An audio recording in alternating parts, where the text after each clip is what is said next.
ನಮಸ್ಕಾರ ವೀಕ್ಷಕರೇ, ಕಲ್ಪತರು ನ್ಯೂಸ್ಗೆ ಎಲ್ಲರಿಗೂ ಆತ್ಮೀಯವಾದ ಸ್ವಾಗತ.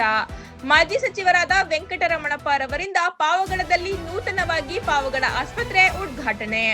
ಪಾವಗಡ ಪಟ್ಟಣದ ಜನತೆಗೆ ಉತ್ತಮ ಆರೋಗ್ಯ ಸೇವೆ ಒದಗಿಸುವ ಉದ್ದೇಶದಿಂದ ನಿರ್ಮಿಸಲಾಗಿರುವ ಪಾವಗಡ ಆಸ್ಪತ್ರೆಯನ್ನು ಇಂದು ಮಾಜಿ ಸಚಿವರಾದ ವೆಂಕಟರಮಣಪ್ಪ ರವರು ಅದ್ಧೂರಿಯಾಗಿ ಉದ್ಘಾಟಿಸಿ ಶುಭ ಕೋರಿದರು. ಪಾವಗಡ ಪಟ್ಟಣದಲ್ಲಿ ಹಮ್ಮಿಕೊಂಡಿದ್ದ ಉದ್ಘಾಟನಾ ಸಮಾರಂಭದಲ್ಲಿ ಪಾಲ್ಗೊಂಡು ಮಾತನಾಡಿದ ಅವರು, ಆರೋಗ್ಯವೇ ಭಾಗ್ಯ ಎಂಬಂತೆ ತಾಲೂಕಿನ ಜನರಿಗೆ ತುರ್ತು ಸಂದರ್ಭದಲ್ಲಿ ಉತ್ತಮ ಚಿಕಿತ್ಸೆ ಸ್ಥಳೀಯವಾಗಿ ಸಿಗಬೇಕೆಂದು ಈ ನೂತನ ಆಸ್ಪತ್ರೆಯು ಬಡವರು ಮತ್ತು ಸಾಮಾನ್ಯ ಜನರಿಗೆ ಗುಣಮಟ್ಟದ ವೈದ್ಯಕೀಯ ಸೇವೆ ನೀಡಲಿ ಎಂದು ಆಶಿಸಿದರು. ಕಾರ್ಯಕ್ರಮದ ಮುಖ್ಯಾಂಶಗಳು: ಮಾಜಿ ಸಚಿವರು ಟೇಪ್ ಕತ್ತರಿಸುವ ಮೂಲಕ ಆಸ್ಪತ್ರೆಯ ವಿವಿಧ ಘಟಕಗಳನ್ನು ವೀಕ್ಷಿಸಿದರು.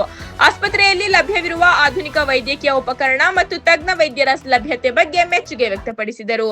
ಈ ಸಂದರ್ಭದಲ್ಲಿ ಮಲ್ಲೇಶ್ ಬಿಎಂ, ಹನುಮಂತರೆಡ್ಡಿ ಜರ್ಸಿ, ನಾಗಭೂಷಣ ರೆಡ್ಡಿ, ಶ್ರೀರಾಮ್ ಮೆಡಿಕಲ್, ತಾಲೂಕು ರೈತ ಸಂಘದ ಅಧ್ಯಕ್ಷರಾದ ನರಸಿಂಹರೆಡ್ಡಿ, ಕೃಷ್ಣಮೂರ್ತಿ ಕೆಎ, ಪೂಜಾರಪ್ಪ, ರೈತ ಸಂಘದ ಜಿಲ್ಲಾಧ್ಯಕ್ಷರು, ಗುರ್ರಪ್ಪ, ಮಾಜಿ ಪುರಸಭೆ ಅಧ್ಯಕ್ಷರು, ವೆಂಕಟೇಶ ಪರಿಟಲ, ನಾಗರಾಜು, ನಾನಿ, ಮಂಜು ಬೋರ್ವೆಲ್, ತೆಂಗಿನಕಾಯಿ ರೆಡ್ಡಿ, ಗುಟ್ಟಹಳ್ಳಿ ಆಂಜಿನಪ್ಪ, ನಾಗರಾಜು, ನಾಲಿಗಾನಹಳ್ಳಿ, ಸುಬ್ರಹ್ಮಣ್ಯ, ಇನ್ನು ಅನೇಕ ತಾಲೂಕಿನ ಮುಖ್ಯಸ್ಥರು ಹಾಗೂ ತಾಲೂಕಿನ ಜನತೆ ಭಾಗವಹಿಸಿದ್ದರು.